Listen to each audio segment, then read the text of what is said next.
All right, EJ, some fun stats to start off the week 2 recap. Just ridiculous stuff that happened because the NFL continues to be the greatest reality show in the world. The Giants became the first team yesterday since 1989 to score 3 touchdowns, allow 0 touchdowns, and still lose. Washington never punted the entire day, not once. They still won because they only kicked field goals. They went like 0-6 in the red zone. The Browns yesterday had a 12-play drive that punted because it went for 29 yards. And the Packers ran the ball 53 times yesterday. At one point, they were on pace for 650 rushing yards. The only other team to do that in the last decade were the Lamar Jackson-led Ravens under Greg Roman, because of course it was. Roman. Because Greg Roman. Wild and wacky week 2. We are now at the point of the season where the 2 MVP frontrunners are probably Baker Mayfield and Sam Darnold, just like we all expected. How are you doing, EJ? I don't know. I feel slightly more settled than the NFL right now because there were a lot of things that turned on their ear in week 2, as there always are. We tell you every year, don't pay attention to week 1. You don't know what's true and what's not. We saw some teams that told the truth in week 1. We saw the Panthers and, to a point, the Giants. Maybe some other teams that we'll talk about later on in the show joining their ranks. And we saw teams that lied, like the Cardinals. I'm looking at you, Arizona. You lied. You said you had no pass rush. Baloney. You generated some. You said MHJ couldn't play football. Well, a lot of other people besides us said MHJ couldn't play football, to which we threw our heads back and laughed. Ha, ha, ha. And, of course... EJ, he only ran 16.9 miles per hour. That means he's a bust or some bullshit like that, whatever that narrative was. I don't know how you watch 2 straight years of MHJ tape, that's Marvin Harrison Jr., at Ohio State and go, oh, yeah, that guy, he just can't play football after one week in the NFL. No. And this week, he turned the league on its head, 141 yards and 2 scores in the first quarter. So, yeah, Arizona lied a little bit. I just want to note, by the way, last week we got on Arizona a little bit, right? Because we actually, contrary to I think a lot of other folks, had decent expectations for Arizona this year. We were very Arizona positive on this podcast, and they came out and they completely laid an egg, or at least laid an egg relative to our expectations against Buffalo. We thought their offense was going to be better. They got a special teams touchdown. They jumped out into a little bit of an early lead and then just completely blew it because they just couldn't get anything going in the second half. We were disappointed, right?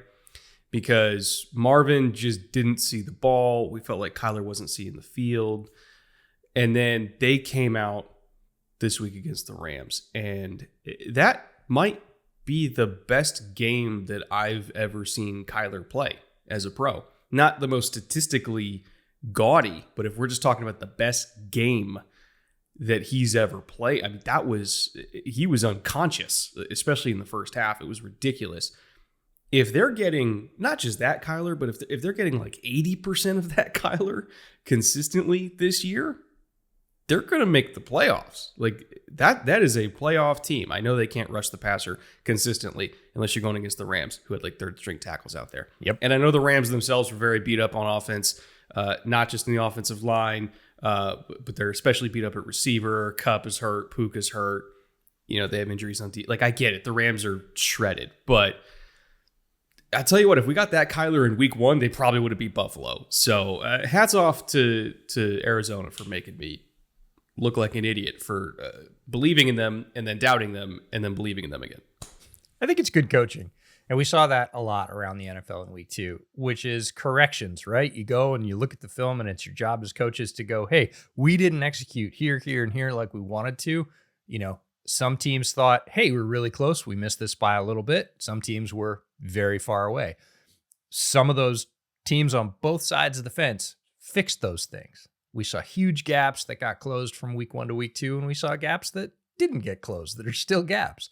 And it comes down to coaching. That was one of the biggest points that I took away from this week is, boy, you can tell the good coaches You can look at what Matt LaFleur did with, Malik after not very many weeks, not even the full offense, and he came out looking like a competent quarterback. And, as you said, ran the ball a lot to support a young quarterback. Who would have thunk it?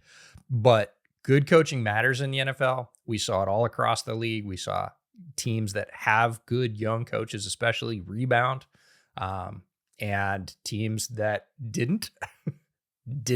And I think that's going to carry on for the rest of the season. I want to bring up the Saints game because I think I made a mistake at the top of the show where I said that Darnold and Baker were the two leading MVP candidates. You could throw Derek Carr in there too. Yeah. Now, are they all three going to be there in the end? Who knows? But early in the season, Derek Carr and the Saints offense looked completely unstoppable. Again, just like we all expected this offseason. The run game was dominant, especially the left side. Fuaga looks like the real deal to me, just as like a road grading tackle in the run game. Every time they needed 4 yards, it was Alvin Kamara run behind Talisi. As far as the pass game, it looks very Shanahan-ish. Same kind of stuff we saw with Slowick in Houston last year, right? Where we're going to condense the formations. It's going to be a lot of crossing routes, a lot of play action, a lot of motion. We're going to do everything we can, both using motion and using formation, to give our receivers space to operate. We don't like press coverage over here. Even though it's a new DC in Dallas, it's Zimmer, it's not Dan Quinn, they just seem to struggle against teams that use motion and formations to back the DBs off.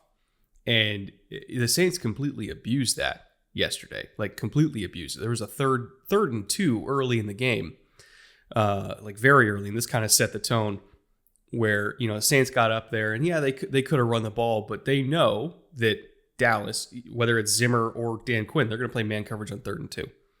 And so okay, we're going to come out and do a condensed formation. We're going to call an 8-man pass protection because we're just running a crossing route or 2 crossing routes.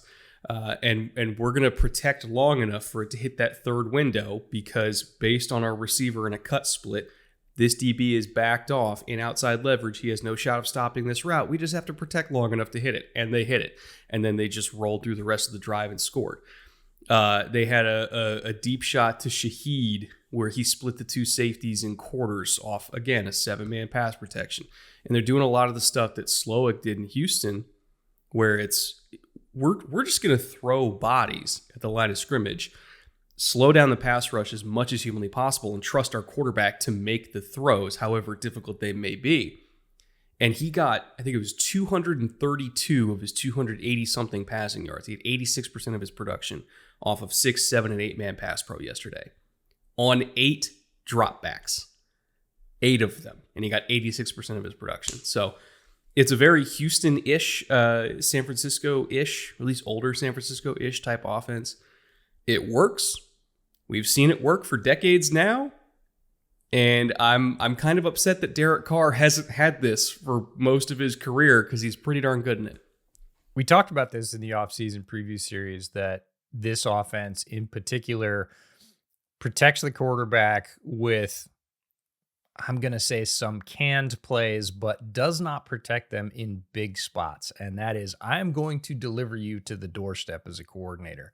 I'm going to give you a window. It's not necessarily an easy throw or a guaranteed throw or typically a throw that coordinators, quote unquote, heat up quarterbacks with, not the easy little out to the flats or the running back flare just to get them in the flow of the game. No, these are deep shots down the field with small windows, but they tell the quarterback, it's going to be there. I'm going to give you protection. Your job is to 4 times a game, hit this window when I give it to you. And if you do that, you unlock the offense. This works for all of us. We're seeing that in the Saints games right now. Moving on from Pete Carmichael's stagnant offense, we talked about this in the offseason preview series as well. Looks like probably one of the best coaching upgrades across the league, bar none. It is top 3 no matter who you like. The difference between last year's Saints offense and this year's Saints offense, with just a few upgrades on the offensive line, largely the same skill position players, is night and day. There was a little bit of fool's gold after week 1. There was a little bit of, a lot of those looked kind of easy. I'm not sure that's going to hold up. We'll see. In fact, I checked in with our favorite Saints fan who happens to live in Dallas, and he said the same thing. I'm going to wait till they play a real defense. Well, guess what, folks? The Cowboys are a real defense. The Saints rolled in there, put the hammer down, and just smashed the Cowboys flat from the opening gun. They did everything they wanted to, and everything worked, and it was stunning. I haven't seen a Saints team like that impose their will on a good defense I can't remember the last time. They just sort of were free to do whatever they wanted, and it all rolled, and Dallas bore the brunt of that yesterday. Kind of keeping it with the NFC South, by the way, I want to pop over to Tampa because I mentioned them, and all of a sudden the Tampa versus Saints game, whenever that first one is must-see TV to me. It's a 2-horse race for that division. Tampa was my pick. Atlanta, who plays tonight, we're recording this on Monday morning, I think was your pick. And then obviously the Saints are coming out of nowhere to challenge for that crown. But I want to talk about Tampa because they've started this season very, very strong. And despite being banged up, like extremely banged up, they're missing half their defense. Vita Vea got injured in this game. Cansey's hurt. Winfield's hurt. They're down a lot of their best players, and they still did a phenomenal job frustrating this Lions offense and kind of forcing Detroit into getting empty calories the entire day. They got a lot of production. They got a lot of yardage. I'll double check on the exact amount. It was, because I remember they threw it 55 times, which is crazy. Yep. Yeah, so they got 324 yards passing. But in terms of the yardage that actually matters, like they could not finish in the red zone. When you get to those last 20 yards, they could not punch it in. And it was both a failure on Detroit's part as far as coaching on offense, but a massive, massive win by Todd Bowles and his defensive staff in terms of game planning to basically, okay, we're going to allow all these empty calories and then we're going to slam the door shut once they start knocking on it. And what I noticed as far as Tampa's game plan was they didn't necessarily care if Jared Goff got completions. They just cared about tackling once those completions were made. Because if you look at the Lions' red zone offense, not just in week 1, but going back to last season, they were a very yak-reliant offense in the red zone. This was not a team that was going to throw a bunch of jump balls. They were not a team that was going to attack in the end zone. A lot of it was we're going to throw short of the end zone, and then we're going to get there with yards after catch, whether it's with our running backs, Amon-Ra, Laporta, whoever, right? If you're looking at last year's numbers, their yak percentage, i.e. the percentage of their passing yardage in the red zone that came from yards after the catch was 72.3%, which is a lot. That was 4th highest in the NFL. The other teams that were up there, I think, were Kansas City, which again is a very yak-reliant offense. The Rams, who last year definitely were yak-reliant. And I think it was the Raiders, too, off the top of my head. There was some kind of random team in the top 4 that wasn't necessarily an elite offense. But they had a 5.1 average depth of target with the highest yards after catch per reception in the red zone in the entire NFL last year at 5. So every time they caught the ball in the red zone, they got 5 extra yards after the catch. That's crazy, right? And so Tampa came into this game knowing that. They came into this game knowing, okay, we just need to tackle. Because if we're playing quarters and we're putting an umbrella over the offense, Jared Goff is going to check it down. And he's going to trust his guys to break a tackle and make a play for him, right?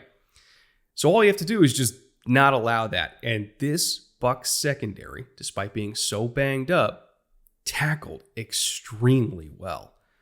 Like, it just felt like the Lions couldn't break through on anything. Like, Amon-Ra got one on a crossing route, right, where Bucs safety, it might have been Whitehead, just bounced off of his thigh pad. It was kind of crazy. And then J-Mo had another on 3rd and 10. But other than that, they just couldn't break free from anything. And so you get down to the red zone, and it's stick routes, and little hitches outside and flares, and they're just trying to do the Lions thing of get the ball in space and break tackles, and they just couldn't do it.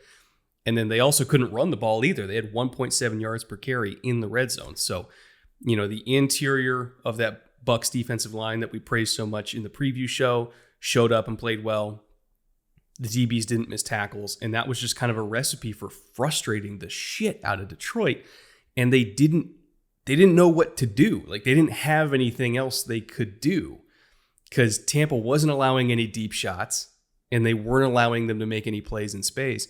So, I'm not saying it's easy, but if I'm an NFC team looking at Detroit on my schedule and I want to know how to beat them, like, I'm practicing tackling the entire week because tackling beats this team. It might be the only way to beat them, but it beats them. Scrappy was the word I wrote down in my notes for this win because I think this game is a perfect palette for stats versus film. Because if you just came in Monday morning, looked at it, Baker had under 200 yards passing and was also the leading rusher for Tampa Bay with 34 yards. And they're on the road versus an NFC powerhouse.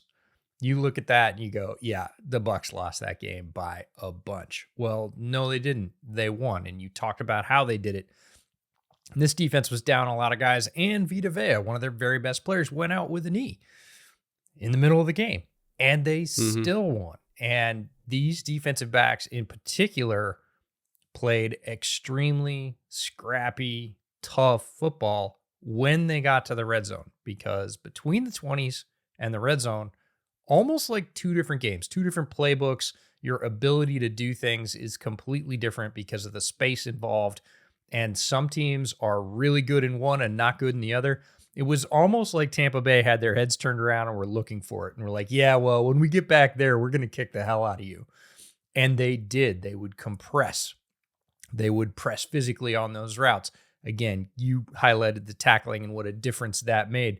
And it was just enough. Like, just enough. But they steal a win on the road from an NFC power while they were banged up. That's a huge confidence boost to a team in a tough division to say, we can play with anybody, whether or not we've got all our guys on the field. So a massive, massive win for Tampa Bay. Doesn't show up on paper, but on the field, they did what they needed to do. I don't want to say played a perfect game because if you watched it, it was far from perfect, but they did what they needed to do to blunt scoring, not yardage production, just scoring. And it was the difference, and it earns them the W early in the season. And that game, mark my words, is going to come down in the NFC tiebreakers. You're going to look back to that early season effort from Tampa in Detroit and go, oh, man, if Detroit could have won that game, or, man, if Tampa hadn't won that game, it's an early season game, but it's a big one. The game was a great example of situational football, right?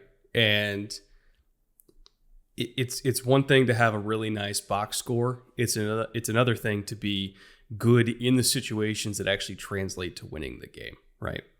Tampa Bay was 2 of 10 on third down, but the 2 that they got were really, really important, like exceptionally important, right? And it was a close game. It was a scrappy game, but yeah, it's like that matchup, I think, is the poster child for how if you just make 4 good plays at the right time, you can win ugly. You can win ugly. Now, Tampa's talented enough that not every single one of their wins is going to be ugly. Like, I think they are good enough to, when they go against lesser competition, probably beat the brakes off them. But against another NFC power, if you can gut out a win like that, you can gut out a win against anybody. I think another good example of kind of situational football prevailing despite the box score looking, what's the word? Gross. Lopsided. Lopsided would be Cleveland Jacksonville. I want to bring up this game. We don't have to go too deep into it because Jags fans really don't want us to. But I want to read off some stats for you, EJ, because this game was so exceptionally weird, right? So Jacksonville was better on third down, right? They were 33% on third down. Cleveland was 2 of 14. They had more yards, more possessions, more yards per play, more yards passing, more yards rushing. They had half the penalties, actually less than half the penalties. Cleveland had 13 penalties for 100 yards. Jacksonville had 6. And yet, despite all of that, Jacksonville lost the game. And they only had 25 minutes time of possession, which is absolutely obscene. I think Jags fans are over it at this point, and there was a lot of consternation about Doug Peterson's tenure, and especially Press Taylor's tenure this offseason. And I think there was a segment of Jags fans that were in kind of like wait and see mode. I think they waited and they saw. And I think Jags fans are kind of over it at this point, because Cleveland's defense is good, but this is not an offense that you should allow drives of 16, 12, and 12 plays. This is not an offense that should be on the field so much that you only get 3 first half possessions yourself. And yet the Jacksonville defense was so bad at getting off the field that that's exactly what happened. They couldn't get Trevor Lawrence on the field. And when they were on the field, again, Jacksonville was so frustrating in terms of running the ball. Like they had 0.7 yards before contact per carry, which is not good. Not good at all. They were bad in the red zone. Like, I don't know, man. The whole team just didn't play well. I think the only person that showed up was probably Brian Thomas Jr., who, got a 66-yard bomb that set up one of their only scores of the day. But I guess my question for you, EJ, is, are the Jags bad? Is this a bad team and we just kind of didn't know it in the offseason? Because I feel a little bit blindsided with this. I thought they'd be mid or maybe slightly above mid. I didn't think they were going to be outright bad. I think they're playing below the level of their talent, and I don't think anybody would argue with that. I think there are a lot of talented players on the Jaguars team, but as we know from many, many teams throughout NFL history, having the best players doesn't necessarily mean you have the best team.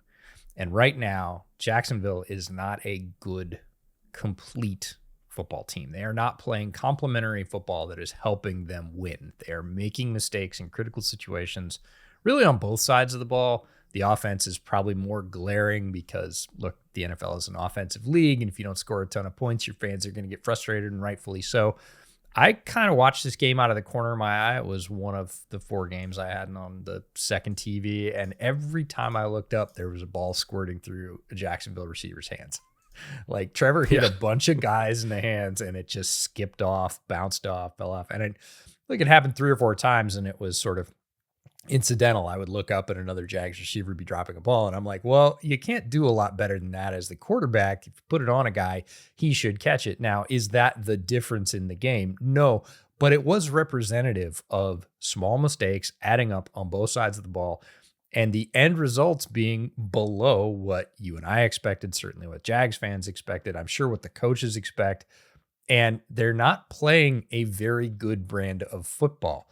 Good news is they have enough talent to fix that if, like at the top of the show, the coaches get them together. And I know Jags fans are in serious doubt at this point that Press Taylor can do this on the offensive side, but it's not impossible. Again, they are not an untalented team. We talk about it all the time and say, oh, that team just doesn't have the horses to win. I don't think that's the case with Jacksonville, but they've got to put it together and eliminate some mistakes. And those are the things that are going to keep drives going and put pressure on opponents. And the thing that hurts the most, probably if you're a Jags fan, are like, these are winnable games, right? You have to be winning these games. These are the games you are expected to win. And then when you get down the road and playing teams in the second half that have really come on or been playing good football all along, and you're not favored, then what are you going to do if you're not even polishing off the foes you're quote unquote supposed to in the NFL? And if they can't do that, they're going to dig themselves a hole deep enough in the early season. They're going to be one of those teams that, yeah, they might be plucky down the stretch, but they're not going to be able to dig themselves out. It's going to be too deep. And I know Jags fans are worried about it. I hear you. I see you in the comments. I get it. And you have every right to be worried because this team is not playing up to its talent right now. I mentioned the penalties that the Browns had, and I almost feel like that worked against Jacksonville, which I know sounds insane to say, like, oh, a team getting 13 penalties worked against Jacksonville. Half the reason why Cleveland was able to mount, a 16-play drive, a 12-play drive, like one of their first drives went for like almost 10 minutes, right? was because they got so many penalties, so they got backed up in yardage, but then they would gain that yardage back because the Jacksonville DBs just couldn't make plays on the ball. And so it's like, okay, we're burning double the clock to gain the same yardage twice, and Trevor just couldn't get on the field. There was a play early in the day where I kind of feel like maybe that was where I'm sure Jags fans were like, all right, we're in trouble here.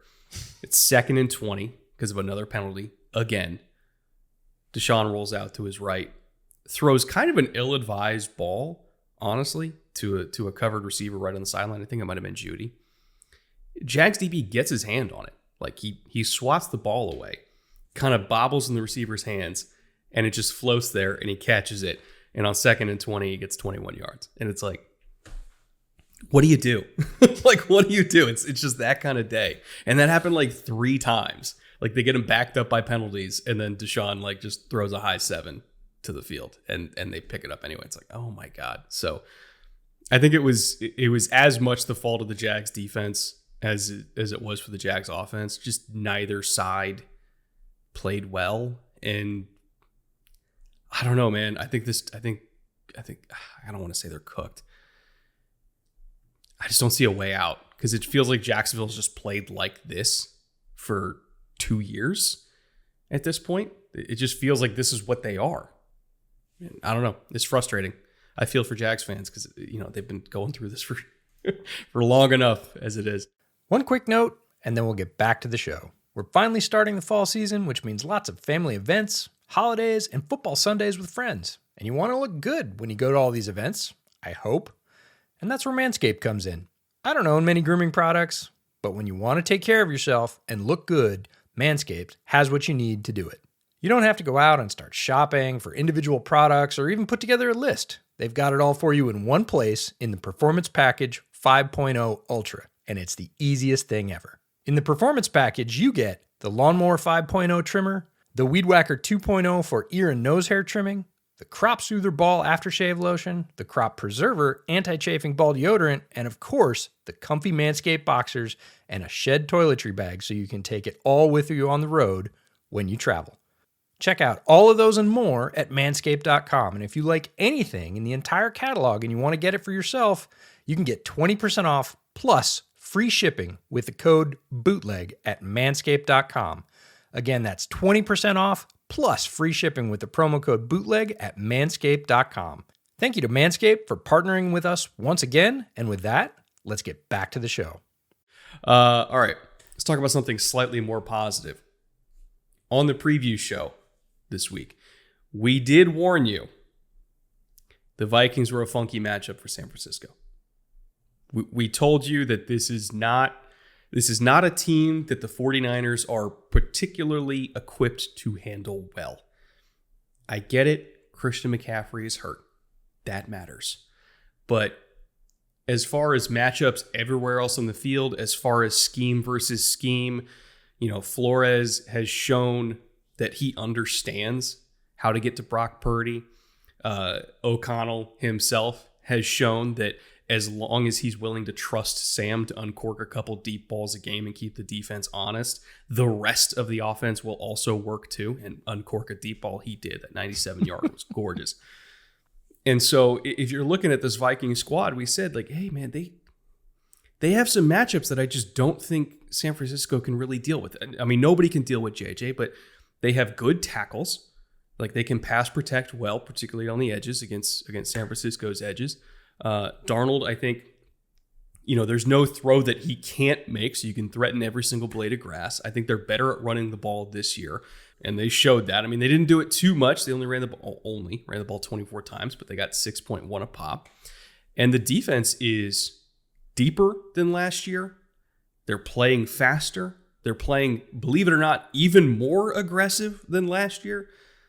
Like, this is just a bad matchup for San Francisco. And I think most teams, the Niners probably will roll. This is the one that I don't think they can. It's just, they're just the square peg in the round hole for the 49ers. I don't really know how else to describe it. I said on the preview show that I thought Shanahan had O'Connell's number. And largely, he did. If I told you that the Niners had a 300-yard passer, 100-yard rusher, 100-yard receiver, and generated 2 turnovers on D, I bet you'd say that they won. And this game was incredibly even. It was a back and forth affair. If you look at everything, time, possession, passing yards, rushing yards, they're all right down the middle. Like, these two teams basically split it, and the difference came down to a Darnold Thunderbolt 97-yarder out of his own end zone to the best receiver in football. And football's a funny game. Sometimes that's what it comes down to, and this game did. These two teams went toe-to-toe, basically sort of blunted each other, and Darnold said, oh yeah? YOLO, here you go. He's down there somewhere. And it worked, and that was the scoring difference in this game. But O'Connell stood up and said, yeah, you don't have my number. I can basically go punch for punch with you. I can be even, and then we'll see what side it shakes out on. But the Vikings held them in check. Florida's defense is really fun to watch. One of my favorite units in the NFL to watch week in and week out. We got our, weekly Andrew Van Ginkel big play highlight. It's always fun to just be looking out. You know it's coming. You don't know when it's going to happen. And this time, it turned for the Vikings on Sam Darnold's arm on a heave out of his own end zone. So really well played football game, really entertaining, but I think O'Connell gets to kind of put the notch in his belt and say, yeah, okay, I can go against the perceived master of this system and, give as good as I get and come out with a W in the end. I also want to bring up the other addition that they brought. Well, one of the other additions they brought in this offseason, Blake Cashman. That pick that they got on Purdy was a vintage Blake Cashman play, which I know sounds crazy, but somebody who has always loved Cashman, going back to when he was a prospect, he didn't really get like a chance to show what he could do until he played in Houston. But that's what Blake Cashman is, right? Super explosive. Within a 10 to 15 yard area, he broke on that ball. He got a hand on it, popped it up. Another DB came over, popped it up again. And then, finally the third Viking, caught it and picked it off. But like, make no mistake about it, that was a Blake Cashman play, using just vision and explosiveness and everything like that. Like, he's a really, really good linebacker. They got him for way cheaper than I thought they should have. They got Van Ginkel for way cheaper than I thought they should have. This is a talented, fast, aggressive defense. And it very much plays in that Brian Flores identity.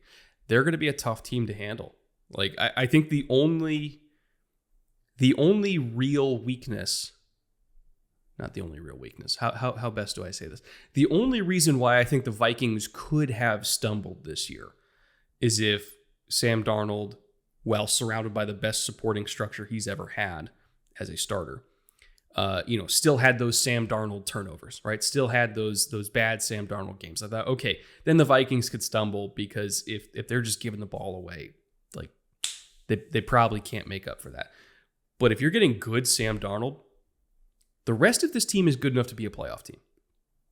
So far, they've gotten good Sam Darnold. I'm not really going to hold that pick against him, by the way, because that was just Fred Warner being Fred Warner. But the rest of the game, he was brilliant.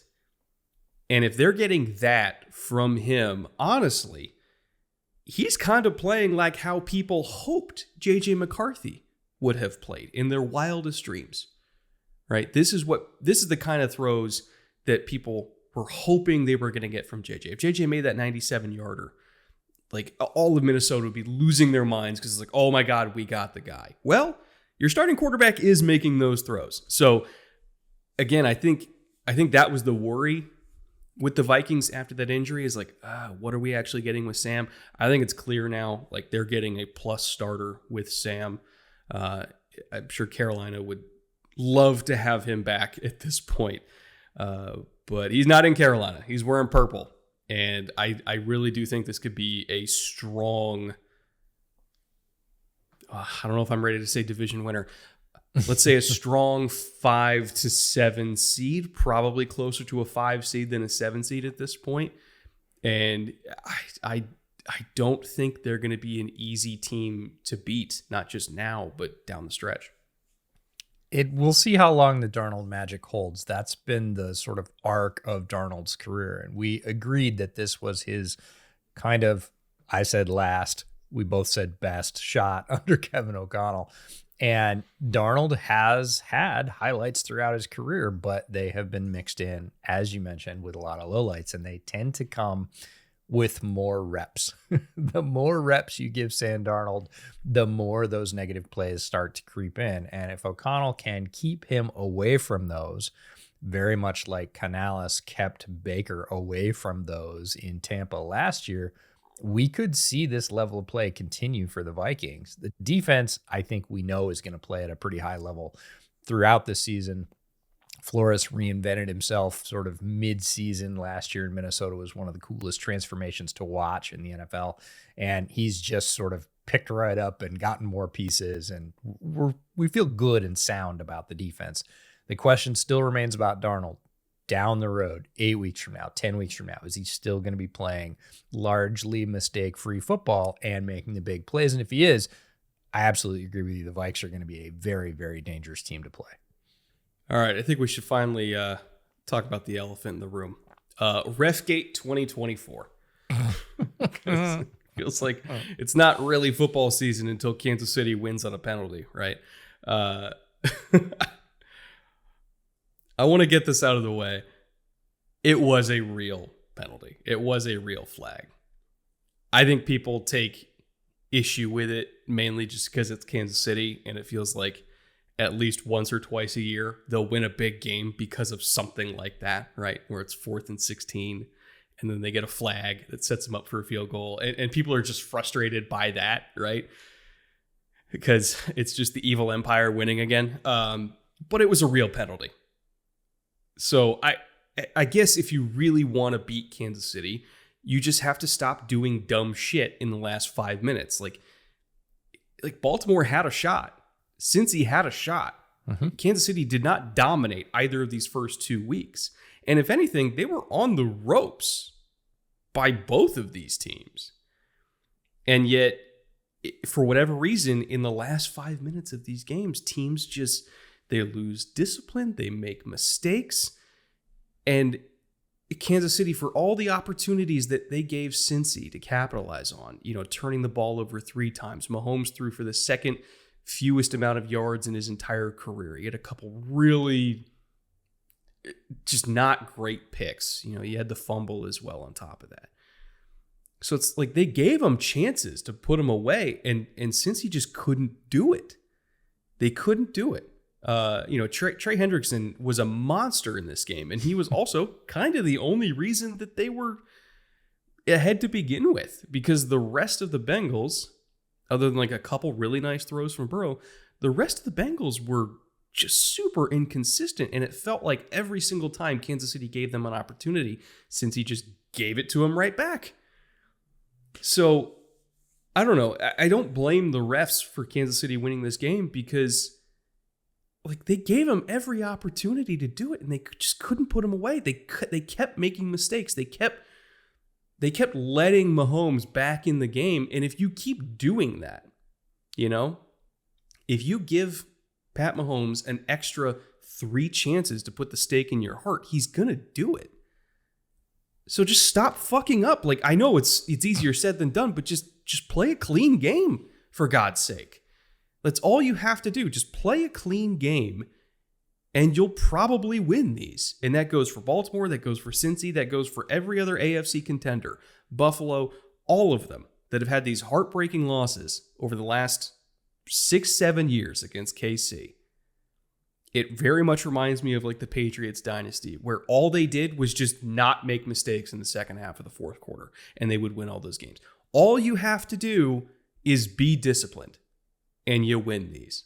So I feel like Cincy has nobody to blame but themselves. So get good, I guess, is the short version of that. Just stop fucking up. That's all you got to do. It sounds easy. It's not. And even with all that, literally Cincinnati was 1 fumble away, which was returned for a touchdown, from winning this game. If they don't get that fumble return for a touchdown, they are grinding it out and probably winning this game. A field goal That's is the not kind of gonna stuff do I'm it. talking about. I know. Like, it's just, but you've got to do both, right? Lou Anarumo's defense deserves a massive shout out because I said in the preview that they needed to generate turnovers against Mahomes. You need to do that. You can't just not fuck up. You also have to play really good football. They created 3 turnovers. That gave them extra chances, and that almost gave them the win. They were 1 play away. Now, it could have been the fumble from Burrow, or it could have been the DPI at the end. Like, it was a real penalty. I completely understand that. I think where fans get frustrated, yes, is the timing, but also that there was inconsistency in the way those plays were called, especially in the red zone on the KC side. KC defenders were doing very similar things, and they didn't draw a flag earlier in the game. And that's, I think, when people go, hey, if you're going to call it one way the whole game. If you're going to let them play, in their red zone earlier in the game, then let them play late in the red zone in their game. And it didn't happen that way. There were offsetting penalties that could have been called on that play. They very rarely are, folks. Offensive holding against a defensive player away from the play is almost never going to be called in that situation.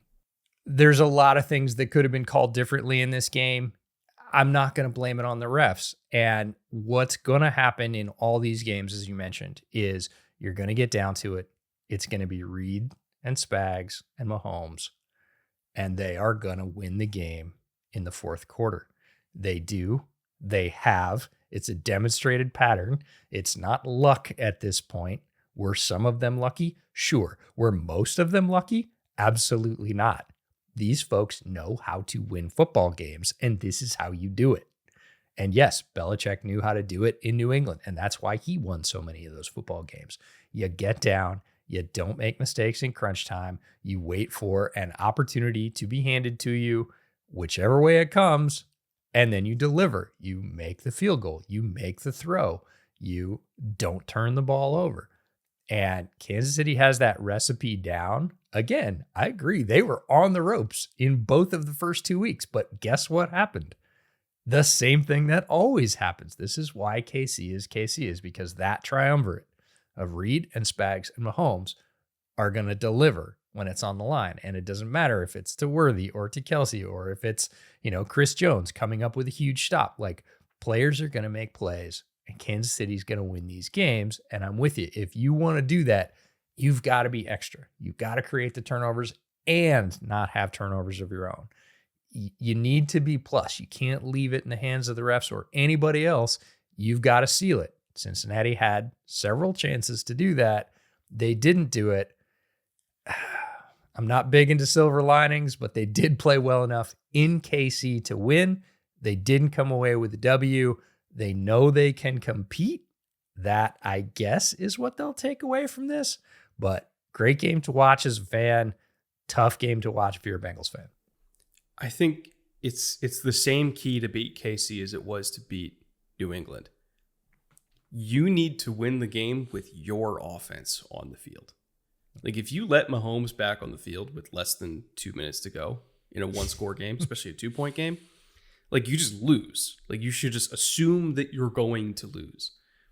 And so it's really on the Bengals offense to just stay on the field and don't give them that opportunity. You have to be the last one with the ball, unless it's a multi-possession game, in which case, okay, we're going to trust Lou Anarumo to do Lou Anarumo things. Wow, sounded out, Brett.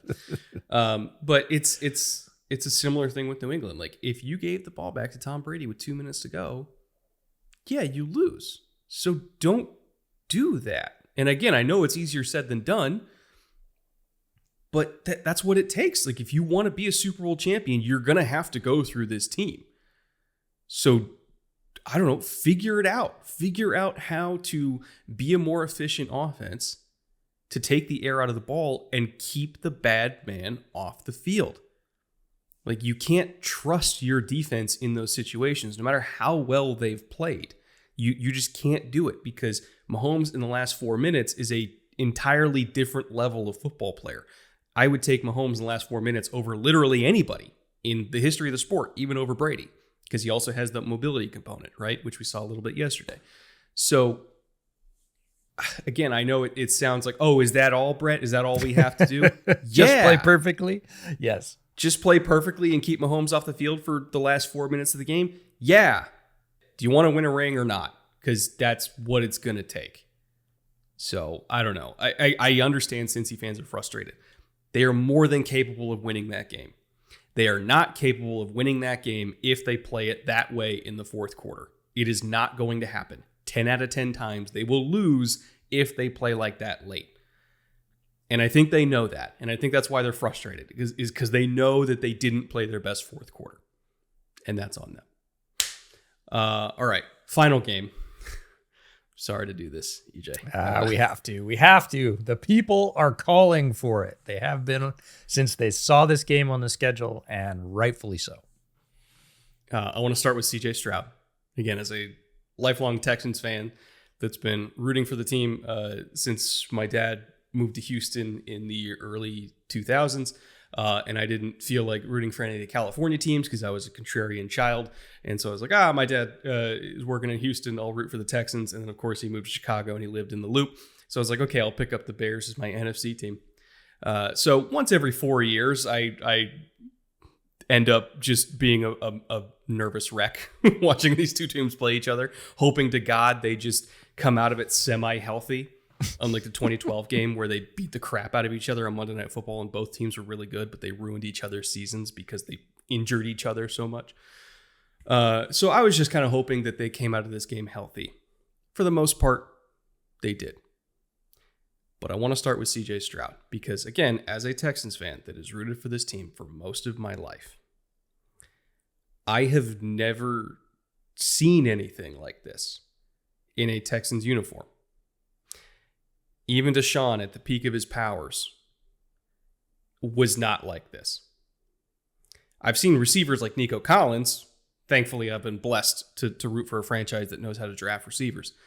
But as far as a quarterback that can get the ball to Nico Collins in the ways in which CJ Stroud gets the ball to him, this is a whole new world for me. And I almost don't know how to act because I'm still reprogramming my brain to understand that 3rd and 11 isn't just a punt with extra steps. Like, I'm still trying to rewire myself to understand that those are downs that can be converted now. Like, when you're in a hole, you're really not out of it. You know, when the quarterback is flush from the pocket, he can still make a crazy throw and do all the stuff that we see all the other AFC teams do. Right, all the AFC powers, whether it's KC or Buffalo or Cincinnati or Baltimore or whatever, they all have had so much fun watching these alien quarterbacks for so long. And I get to do that now. And it's really, really weird. I almost don't know what to do with my hands. And it's great, but it's odd at the same time. And I almost feel like, okay, is this what Kansas City fans were going through in 2018 when Mahomes was making plays like this? And they're like, wait a minute, do we have a guy? Is this a thing? Are we real now? At the same time, Chicago on the other side, another franchise near and dear to my heart that has also never had a guy like CJ Stroud. And then they drafted one who could be like CJ Stroud, but unlike CJ Stroud, they are doing everything in their power to fuck him up. And I know it's so Bears. It's so Bears. To, what are we on, 5 years running saying, oh, they need a new center, and them saying, no, we don't. We're good. We're fine. Like, this interior offensive line is good enough. No, it's not. And, you know, we kind of in the offseason said, like, if any prospect could survive the Bears being the Bears and just like not developing quarterbacks well and not giving them supporting casts that are good enough, particularly in the offensive line, we're like, if any prospect can survive that, it's Caleb Williams. 2 weeks into it, kind of want to walk that one back because he can't survive this. Like, not physically. Like, he literally will not survive this offensive line. They can't pick up a stunt. They can't pick up a blitz. When he wasn't blitzed yesterday, he had like an 80% completion percentage and was very efficient and looked great. When he was under pressure, which was a lot, everything melted, including Caleb. this franchise is doing so wrong by him. And I think the contrast between what you see with CJ Stroud when they invested in protection, when they invested in a receiver, when they invested in a play caller that actually knows how to design a quarterback-friendly offense, and you're seeing what that has done to a franchise, to a fan base that was thirsty for it, starving for it for decades. Hi, yes, me included. And then you contrast that to what the Bears have done with Caleb. It almost feels like two similar stories completely diverging. And it's really, really sad because this was entirely preventable.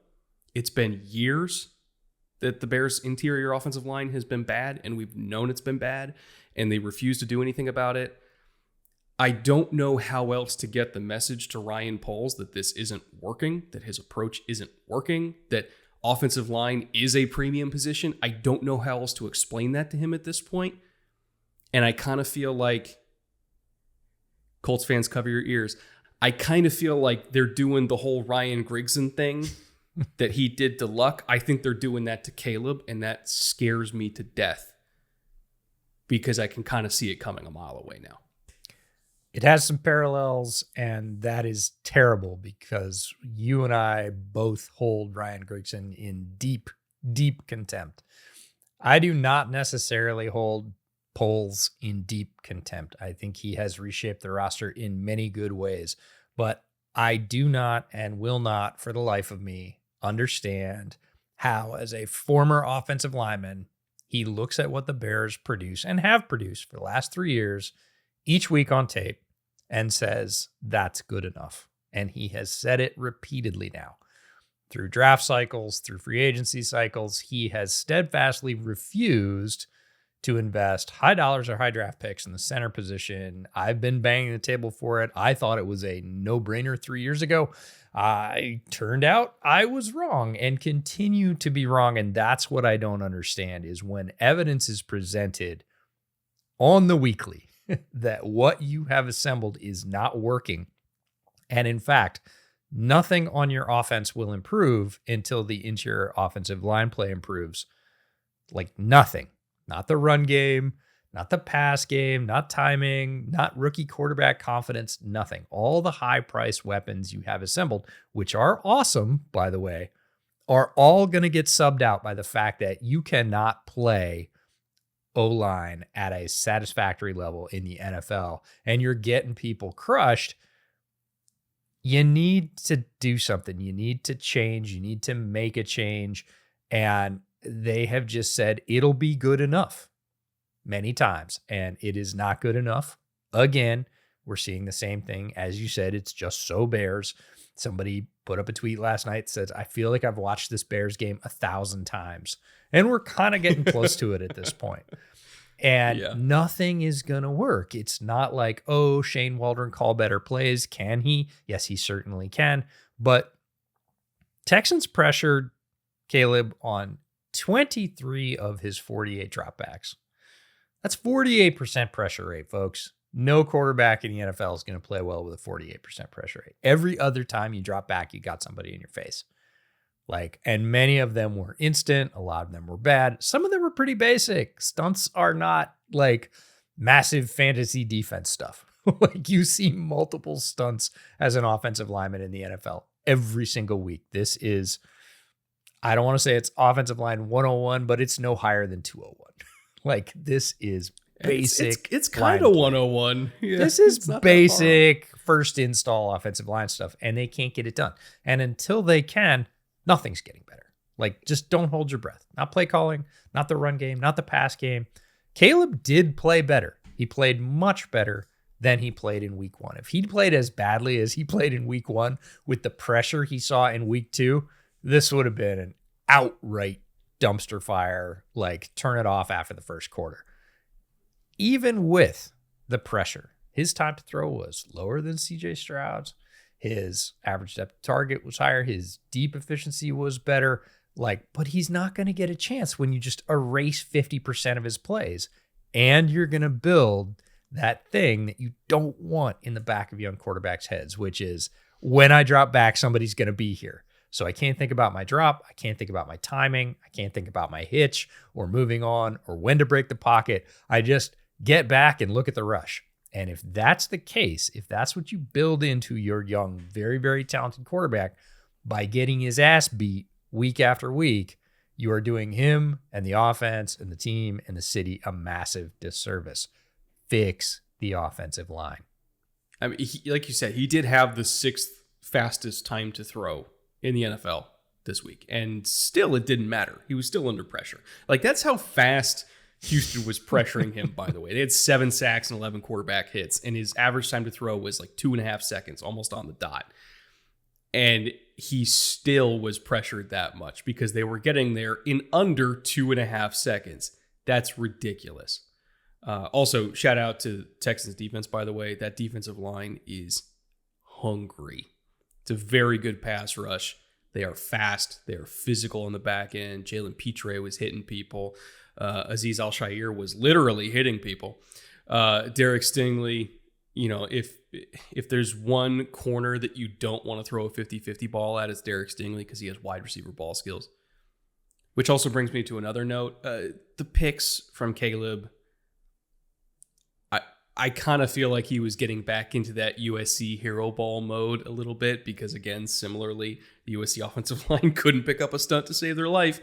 So he was constantly running and constantly just trying to make a play. And like the Kamari Lassiter pick especially, like it's not a ball you want to throw, but in that situation, he's like, I got to do something, right? So like that's the one thing I hope the Bears can avoid is making Caleb think he has to go into that hero ball mode that he was always criticized for, and rightly so.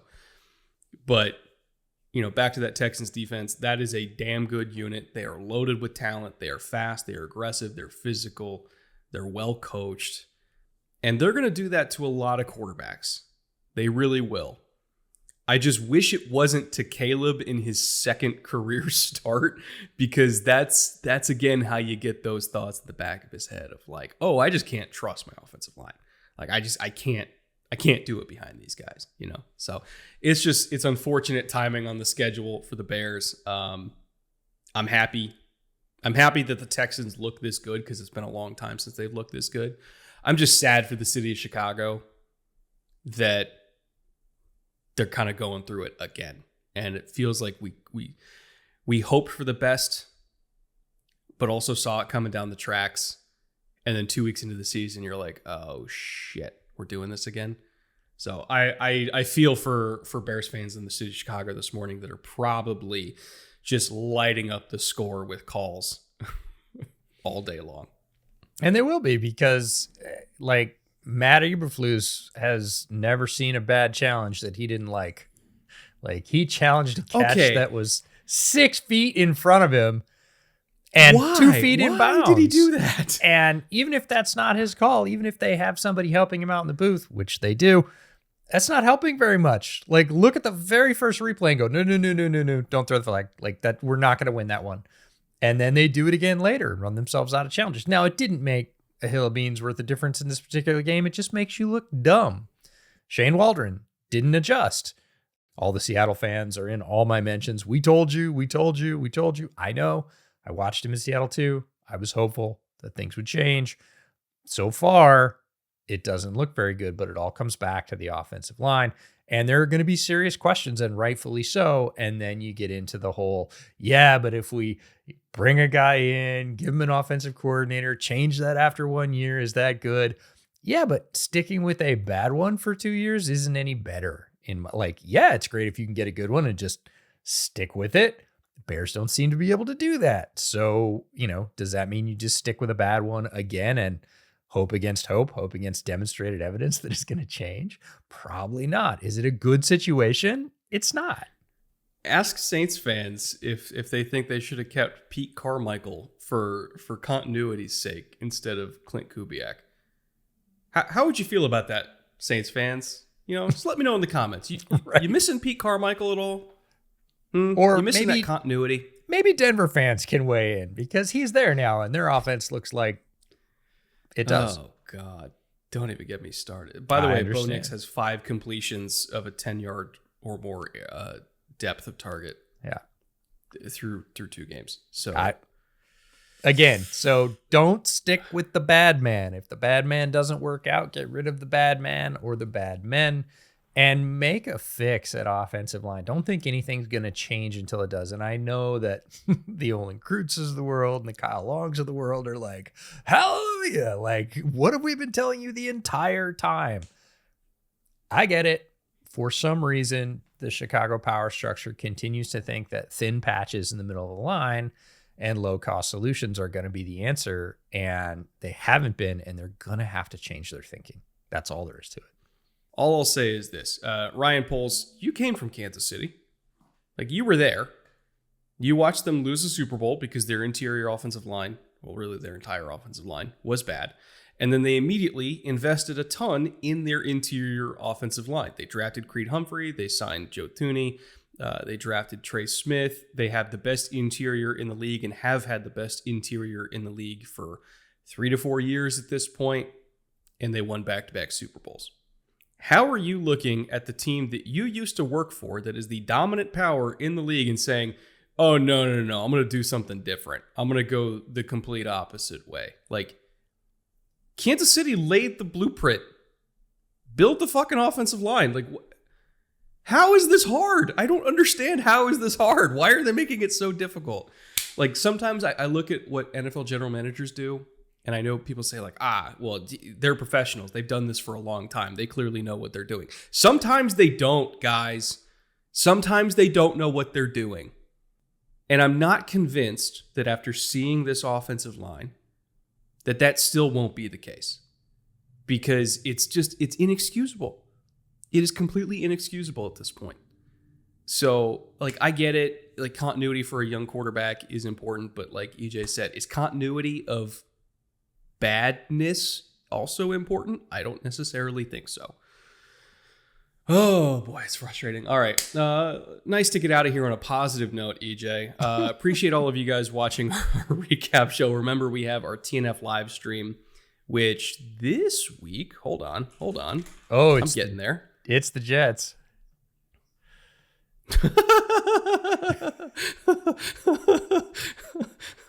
Okay. Oh. Speaking of continuity of badness, look, they played better this week than they did in week 1. So they did. Like, but also they were playing against Will Levis, so allow me to temper my expectations. Meanwhile, the Patriots, they're scrappy. They're getting there. I'm really curious to see what they're going to look like in 2025 after ideally another good draft and, maybe getting Drake May on the field. But that's a scrappy team. Keon White, by the way, early potential defensive player of the year front runner with the way he's played in the first 2 weeks. So again, join us on Thursday night while we watch whatever that game is going to be. And then we have our week 3 preview show coming on Friday. EJ, any last words?